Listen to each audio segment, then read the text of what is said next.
नमस्कार दोस्तों, स्वागत है आपका आपके अपने इस YouTube channel exam Guru tips and tricks में। दोस्तों आज हम रेलवे एग्जाम स्पेशल साइंस के लिए प्रैक्टिस सेट नंबर 48 करने वाले हैं और ये सीरीज आपकी किरण पब्लिकेशन के बुक से कर रही है। उस बुक के हम 2000 क्वेश्चंस को कवर कर रहे हैं। 2000 क्वेश्चन बहुत होते हैं आपके साइंस के लिए, ठीक है। और 48 नंबर सीरीज है, 100 वीडियो में हम पूरा कवर करेंगे। हमने 45 वीडियो तक बायोलॉजी किया, अभी हम क्या कर रहे हैं, फिजिक्स कर रहे हैं और लगभग आपका फिजिक्स 80 यानी कि 80 वीडियो तक आपका फिजिक्स चलेगा, ठीक है। 48 नंबर वीडियो है और आशा है आप वीडियो को शुरू से अंत तक देखेंगे। और एक चीज़ और, अगर जो आप अभी पहली बार हमें देख रहे हैं तो पूरा प्लेलिस्ट अवेलेबल है, जाके देखो। वन लाइनर आप नोट्स अच्छा खासा बना सकते हो, ठीक है। और जो लोग शुरू से जुड़े हैं वो जानते हैं उनके अंदर क्या बदलाव आ रहा है, चीज़ें सीख रहे हैं अच्छे से। और 2000 क्वेश्चन अगर जो आप प्रैक्टिस कर लेते हो तो एग्जाम में आपके लिए हेल्पफुल रहने वाला है, ठीक है। तो इसीलिए जो लोग अभी जुड़े हैं पहली बार, चैनल को सब्सक्राइब कर लो, साथ में बेल आइकन क्लिक कर लेना, जिससे सारे वीडियोज के अपडेट एंड नोटिफिकेशन मिलते रहें। दोस्तों रेलवे एग्जाम्स के लिए साइंस के लिए स्पेशल प्रैक्टिस सेट चल रही है और साथ में हमारा PDF भी ले सकते हो, ये भी स्पेशल ही है। साइंस के लिए आपके सारे एग्जामों में काम आने वाला, स्पेशली रेलवे में फिजिक्स, केमिस्ट्री, बायोलॉजी तीनों इसमें दिया गया है, ठीक है। लिंक आपको डिस्क्रिप्शन में मिल जाएगी, वहाँ से जाके ले सकते हो। चलिए यहाँ पे शुरू करते हैं। पहला प्रश्न आपके सामने स्क्रीन पर है। तो पहला प्रश्न है, आप लोग भी आंसर देने की कोशिश करिएगा। लास्ट में मुझे कमेंट्स करके बताइएगा आपने कितने क्वेश्चन सही किए।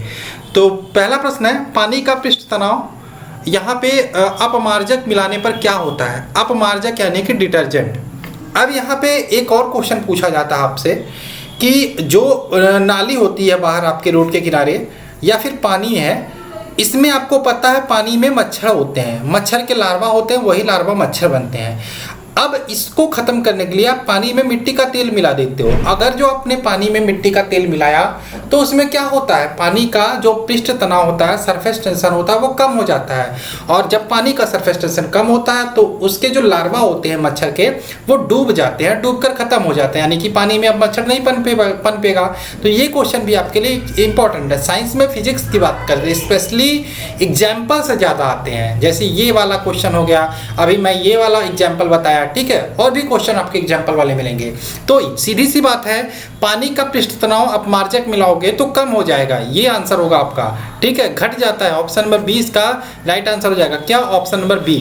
नेक्स्ट क्वेश्चन की बात करें, वेग समय ग्राफ ढाल निम्नलिखित में से किसको दर्शाता है।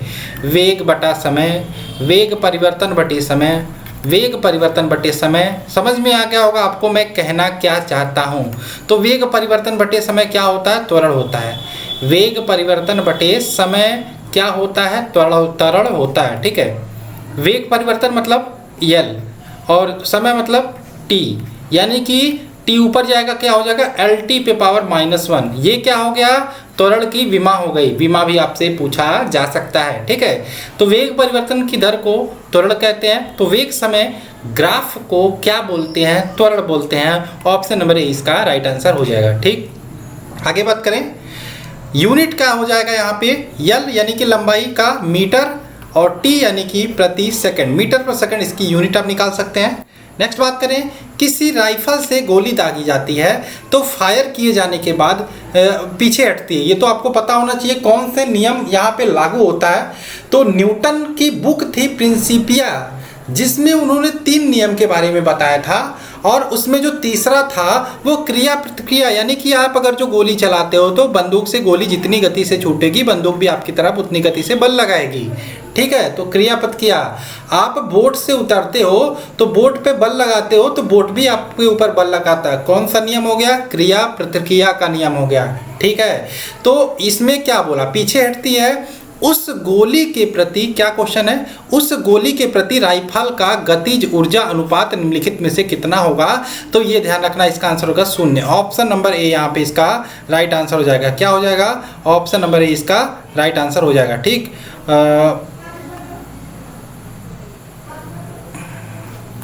माफ कीजिएगा थोड़ा सा,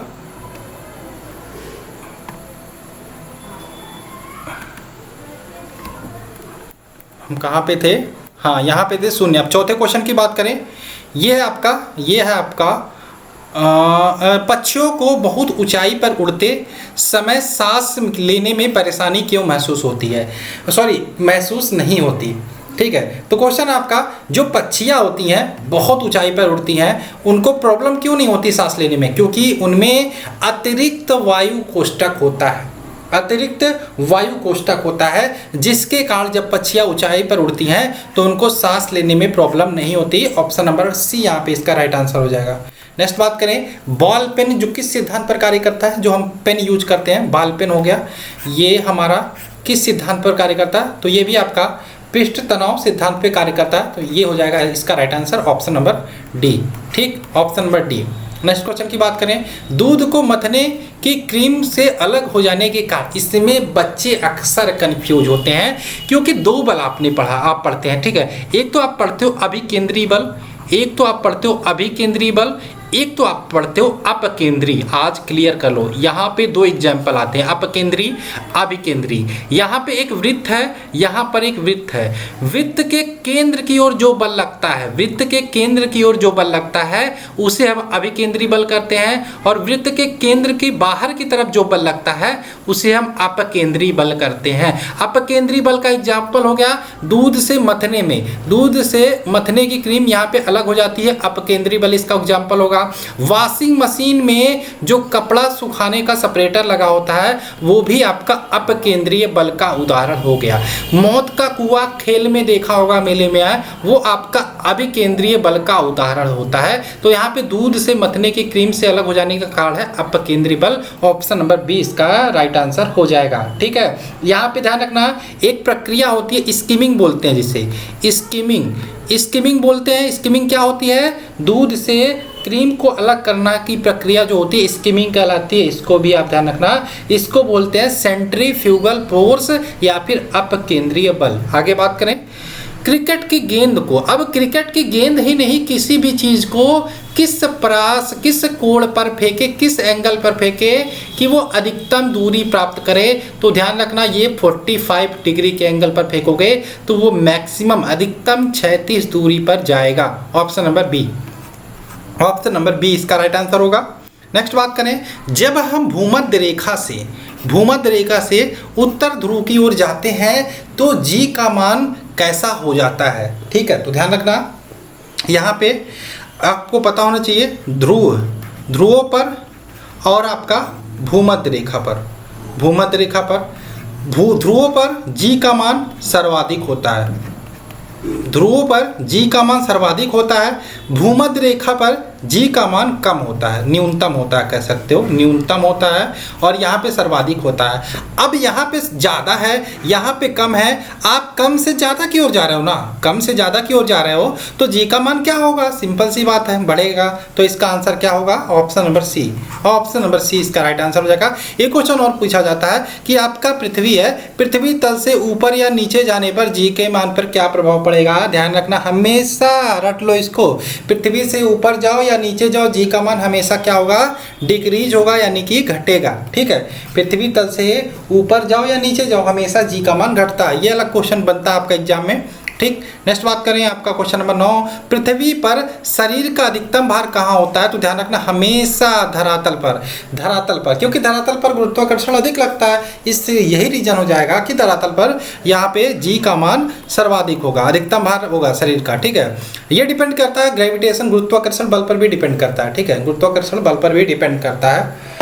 आगे बात करें, नेक्स्ट क्वेश्चन, न्यूटन के पहले नियम को कहते हैं। तो न्यूटन ने पहले नियम से, यहाँ पे ध्यान रख रहा हूँ, बल की परिभाषा भी हमें मिलती है, गलीलियो का नियम भी बोलते हैं, जड़त्व का नियम भी बोलते हैं। ये तीनों ध्यान रखना, न्यूटन के पहले नियम से हमें बल की परिभाषा मिलती है, गलीलियो का नियम बोलते हैं, जड़त्व का नियम बोलते हैं। ऑप्शन नंबर 20 का राइट आंसर हो जाएगा। पहला नियम क्या है न्यूटन का? कोई वस्तु स्थिर है तो स्थिर रहेगी, कोई वस्तु गतिशील है तो गतिशील ही रहेगी, जब तक उस पर कोई बाह्य बल ना लगाया जाए। ठीक, जब तक वो उस पर कोई बाह्य बल ना लगाया जाए। ठीक है, आगे बात करें, एक मकान, क्वेश्चन आपका, एक मकान की छत से भूमि की ओर एक पत्थर गिराया जाता है। अब ये मकान है आपका, आप यहाँ पे खड़े हो, आप हाथ में 5 किलो का पत्थर पकड़ पाओगे? 10 किलो ज़्यादा हो जाएगा ना। तो 5 किलो का पत्थर आपने पकड़ा हाथ से और इसको गिरा दिया, और ये ज़मीन है, मान लो पृथ्वी है, तो इस पर पत्थर ऐसे गिरेगा तेजी से, तो सर्वाधिक गति कब होगी, सर्वाधिक काइनेटिक ऊर्जा अधिकतम कब होगी, जमीन पे टच करने से जस्ट पहले। ये ध्यान रखना, ठीक है। क्या हो जाएगा, भूमि पर पहुंचने के ठीक पहले। ऑप्शन नंबर सी इसका राइट आंसर हो जाएगा, ठीक है। सर्वाधिक होगी इसकी ऊर्जा, गतिज ऊर्जा, ठीक है, सर्वाधिक होगी भूमि पर ठीक पहुंचने से पहले। आगे बात करें, पानी की बूंदों, देखो यार फिजिक्स है रिलेटिव कर को, मतलब ऐसे समझ के पढ़ोगे तो अच्छा कर पाओगे, नहीं तो भूल जाओगे, रटोगे तो भूल जाओगे। समझ के पढ़ोगे, फिगर बना के, इमेज बना के, क्योंकि दिमाग होता है इमेज को जल्दी कैच करता है, ठीक है। तो ये सारी चीज़ें करके पढ़ाई करो। अब यहाँ पे क्वेश्चन नंबर 12 की बात करें, पानी की बूंदों, भी मैं बोलूँ आपको समोसा, समोसा आपके दिमाग में छप जाएगा ना कि समोसा हो गया। मैं बोलूँ आपसे आइसक्रीम, तो आइसक्रीम आपके दिमाग में फिगर बन रहा होगा, ठीक है। इसी प्रकार से फिजिक्स भी आप इमेज बना के, फिगर बना के कैच करने की कोशिश किया करो, ठीक है। तो जैसे क्वेश्चन आया तो आपके दिमाग में फिगर आएगा तो आसानी से आप कर लोगे। पानी की बूंदों का क्वेश्चन है, क्वेश्चन नंबर 12, पानी की बूंदों का तैलीय पृष्ठ पर न चिपकने का क्या कारण होता है। तो ध्यान रखना, सीधा सा आंसर हो जाएगा इसका पृष्ठ तनाव। पृष्ठ तनाव इसका रीजन हो जाएगा, क्योंकि पानी का संसंजक बल आपको पता होना चाहिए। पानी व तैलीय पृष्ठ के जो अणु होते हैं उनके मध्य आसंजक बल जो लगता है उसकी तुलना में अधिक होता है। तो ये हो जाएगा इसका रीजन, ऑप्शन नंबर बी, पृष्ठ तनाव यानी कि सरफेस टेंशन। क्वेश्चन नंबर 13 की बात करें, 1 माइक्रोन, बहुत अच्छा क्वेश्चन, 1 माइक्रोन किसके बराबर होता है।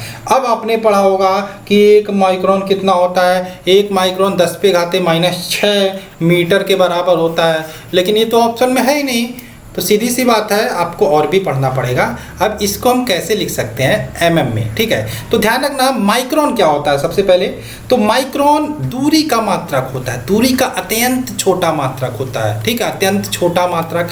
अब अत्यंत छोटा, तो इसकी सहायता से क्या मापेंगे, क्या मापेंगे, तो आपने सोचा होगा जीवाणु, जो जीवाणु होते हैं बहुत छोटे होते हैं, सूक्ष्म होते हैं, तो इनको मापने के लिए हम किसका प्रयोग करते हैं, माइक्रोन का प्रयोग करते हैं। तो ध्यान रखना, दूरी का अत्यंत छोटा मात्रक होता है माइक्रोन, इसकी सहायता से जीवाणुओं के आकार को मापते हैं, आकार को व्यक्त करते हैं। और माइक्रोन को डिनोट कैसे करते हैं, म्यू से डिनोट करते हैं, किससे, म्यू से। और यहाँ पे एक चीज और ध्यान रखना, ये जो माइक्रोन होता है यह मीटर का, क्या, मीटर का 10 लाखवां भाग होता है, मीटर का 10 लाखवां भाग होता है, कौन, माइक्रोन, ठीक है। इसको ध्यान रखना, माइक्रोन जो होता है मीटर का 10 लाखवां भाग होता है, किसका, मीटर का, ठीक है। अब मीटर का 10 लाखवां भाग मतलब 1/10 लाख, ठीक है, हो गया ना, इतने ही जीरो होंगे ना, 6 जीरो, हाँ। अब इसको हम क्या लिख सकते हैं, 1/10⁶ लिख सकते हैं, ठीक है, सॉरी, हाँ, 1/10⁶ लिख सकते हैं। और यही आपका 10⁶ ऊपर जाएगा तो 10⁻⁻⁶ मीटर हो जाएगा, ठीक है। और इसी को हम लिख सकते हैं आपका 0.001 mm, ठीक है। आपका आंसर अब मिल गया होगा 0.001 mm, ऑप्शन नंबर सी। तो आशा है आपको समझ में आ गया होगा, जितने भी पॉइंट मैंने बताया इंपॉर्टेंट है। दूरी का अत्यंत छोटा मात्रक होता है माइक्रोन, 1 माइक्रोन बराबर 10⁻⁻⁶ मीटर होता है। एमएम में पूछे तो 0.001 mm होता है। जीवाणु के आकार को व्यक्त करने में प्रयोग किया जाता है, जो माइक्रोन होता है मीटर का 10 लाखवां भाग होता है, ठीक।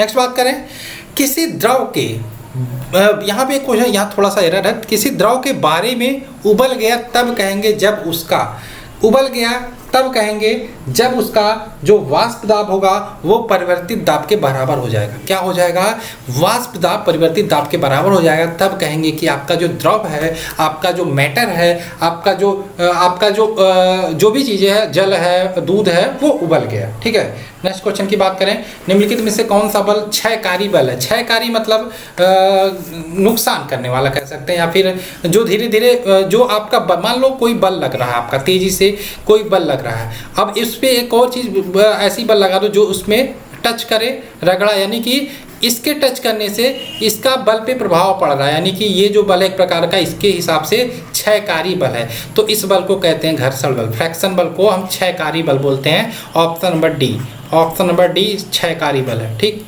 नेक्स्ट क्वेश्चन की बात करें, निम्नलिखित में से कौन से भार की इकाई नहीं है, भार की इकाई की बात करें, भार की बात करें, पौंड क्या है, भार की इकाई है। ग्राम क्या है, भार की इकाई है। किलोग्राम क्या है, भार की इकाई है। यहाँ पे ऑप्शन दिया डाइन, ये किसकी इकाई है, डाइन बल का मात्रक होता है, बल की इकाई होती है डाइन, ठीक है, बल का मात्रक डाइन होता है। और ये भी ध्यान रखना 1 न्यूटन बराबर 10⁵ डाइन होता है, ये भी ध्यान रखना, ठीक। नेक्स्ट में बात करें, किसी मनुष्य के लिए नदी के जल की अपेक्षा समुद्र के जल में तैरना सरल होता है, क्यों, क्योंकि समुद्र के जल का घनत्व नदी के जल के घनत्व की अपेक्षा अधिक होता है। कई बार क्वेश्चन रिपीट हुआ है, इंपॉर्टेंट है, ठीक। Option number B. नेक्स्ट बात करें, जब कोई दौड़ती हुई कार अचानक से रुक जाती है तो यात्री आगे की ओर क्या होता है, झुक जाता है। इसका रीजन क्या है, गति का जड़त्व, यानी कि गति का जड़त्व। अब यहाँ पे कार है, कार पहिए लगे हैं, आप बैठे हो, कार चल रही है, आपका शरीर भी गति है, आपका पैर टच है, आपका पैर भी गति में है, यानी कि कार अचानक से ब्रेक लगाएगी तो आपका शरीर रुकना नहीं चाहेगा, आपका शरीर चाहेगा कि आप गति करते रहो। गाड़ी तो रुक जाएगी, आपका शरीर आगे की तरफ झुक जाएगा, ठीक। तो ये गति के जड़त्व का एग्जाम्पल है, ऑप्शन नंबर सी। नेक्स्ट बात करें, एक बांध की दीवार ऊपरी भाग की अपेक्षा निचले भाग पर अधिक मोटी बनाई जाती है। बांध जो होती है कुछ इस प्रकार से होती है, ठीक है, कुछ इस प्रकार से होती है बांध की दीवारें, ठीक। नीचे मोटी है, ऊपर पतली है, क्यों, इसका रीजन क्यों क्या होगा, क्योंकि दीवार पर पानी द्वारा डाला गया दाब अधिक होता है, ठीक है, दाब की गहराई के साथ बढ़ता जाता है, ठीक है, जो दाब होगा, प्रेशर होगा, वो पानी की गहराई के साथ बढ़ता जाएगा। तो यहाँ पे क्या होगा आंसर, क्या होगा इसका, दाब की गहराई के साथ बढ़ता जाता है, ठीक है, ऑप्शन नंबर सी, ठीक। नेक्स्ट बात करें 20 नंबर, सापेक्ष गुरुत्व निम्न से किसका अनुपात है। तो ध्यान रखना, सापेक्ष गुरुत्व की बात करें, सापेक्ष गुरुत्व बराबर ये हो जाएगा आपका पदार्थ का घनत्व, पदार्थ का घनत्व बटे जल का घनत्व, ठीक है, जल का घनत्व। ऑप्शन नंबर देखो कौन सा है, ए। तो दोस्तों आशा है आपको ये वीडियो पसंद आई होगी, सारे क्वेश्चन अच्छे लगे होंगे। ये सीरीज ऐसे ही चलती रहेगी। बाकी हम रीजनिंग के लिए भी सोच रहे थे टॉपिक चैप्टर आपके हर वीडियो में 25 क्वेश्चन की प्रैक्टिस करा दें। तो शुरू करेंगे, बहुत सारी चीज़ें करने वाले हैं, लेकिन आप लोगों से भी एक विनती है कि शेयर करते रहो वीडियो को, ज़्यादा से ज़्यादा प्यार करते रहो, लाइक करते रहो, और जो नए हैं वो सब्सक्राइब करते रहो। चलिए मिलते हैं नेक्स्ट वीडियो में। जय हिंद दोस्तों, जय भारत।